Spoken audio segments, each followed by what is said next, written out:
ទេសចរធម្មជាតិកំពង់ភ្លុកបាននឹងកំពុងទទួលការចាប់អារម្មណ៍និងកំណើនភ្ញៀវទេសចរជាតិនិងអន្តរជាតិសហគមន៍ទេសចរកំពង់ភ្លុកកំពុងមានកំណើនគួរឲ្យកត់សម្គាល់ពិសេសអ្នកទេសចរក្នុងស្រុកដោយសារការធ្វើដំណើរមានផាសុកភាពជាងមុននិងចំណាយពេលវេលាតិចជាងមុនក្រោយពីផ្លូវក្រាលកៅស៊ូ DBST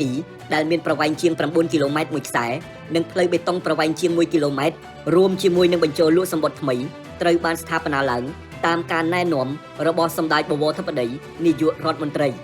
អញ្ចឹងរាល់ការសម្រាប់ចិត្តរបស់សម្ដេចនាយករដ្ឋមន្ត្រីគឺជាការចូលរួមចំណែកមួយយ៉ាងធំ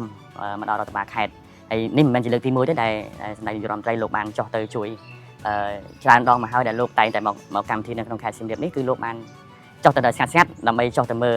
ការខ្វះខាតអ្វីដែលបញ្ហាប្រឈមរបស់បងប្អូនប្រជាពលរដ្ឋទាំងអស់ទាំងនៅតាមសហគមន៍ទាំងនៅក្នុងក្រុងផងដែរហើយដូចគ្នាដែរផ្លូវកំពង់ភ្លុកនេះមែនតើទៅលោកបានចុះទៅមើល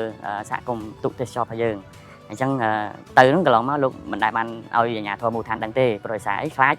អាជ្ញាធរដឹងទៅក៏លក្ខណៈមុនអញ្ចឹងលោកបានឆ្លៀតឱកាសពីការងាររបស់គាត់ដើម្បីចុះទៅផ្ទាល់ទៅឃើញផ្ទាល់ទៅជួបផ្ទាល់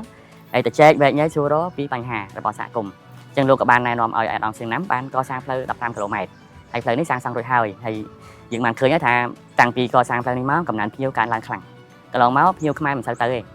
ទេតែភ្ញៀវបរទេសដែលគាត់ចង់ស្គាល់ការជិះទូកហើយនឹងការរស់នៅលើទឹករបស់បងប្អូនប្រជាពលរដ្ឋតែបច្ចុប្បន្ននេះភ្ញៀវកើនឡើងដល់ទៅ 24.9% នៅកំពង់ភ្លុកនេះអញ្ចឹងក្នុងនោះមានខ្មែរយើងច្រើនហើយក៏មានបរទេសច្រើនព្រោះដោយសារផ្លូវស្អាតទេសភាពស្អាតហើយមានភាពងាយស្រួលក្នុងការធ្វើដំណើរលោកក៏បានបន្ថែមទៅដល់ប៉ុស្តិ៍សម្រាប់លក់សំបុត្រផងដែរជូនបងប្អូនប្រជាពលរដ្ឋសហគមន៍នៅទីនោះហើយមែនតើខ្ញុំក្នុងនាមអាជ្ញាធរខេត្តពិតមែនថាការងារមិនខុសពីអាជ្ញាធរខេត្តផ្សេងៗដូចគ្នាការងារច្រើនប៉ុន្តែកន្លែងខ្លះយើងក៏ត្រូវការផ្នែកច្រើនជួយមើលជួយចង្អុលបង្ហាញ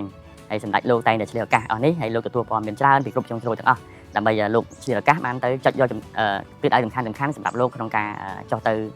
ដោះស្រាយជូនបងប្អូនប្រជាពលរដ្ឋក្នុងនាមអាជ្ញាធរខេត្តក៏សូមគោរពថ្លែងអំណរគុណដល់សម្ដេចនាយករដ្ឋមន្ត្រី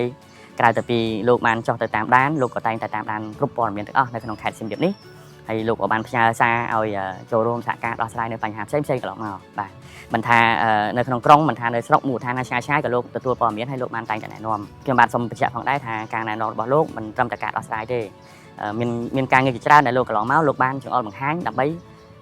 ធ្វើយ៉ាងណាឲ្យទេសចរនៅក្នុងខេត្តសៀមរាបនេះមានការកើនឡើងហើយបងប្អូននៅក្នុងខេត្តផ្ទាល់តែម្ដងគឺទទួលបានកម្រៃទទួលបានជីវភាពល្អប្រសើរជាងមុនមិនខុសគ្នាពីការរៀបចំអង្គរសង្ក្រាន្តសៀមរាបរៀបចំបន់អុំទូករៀបចំពិធី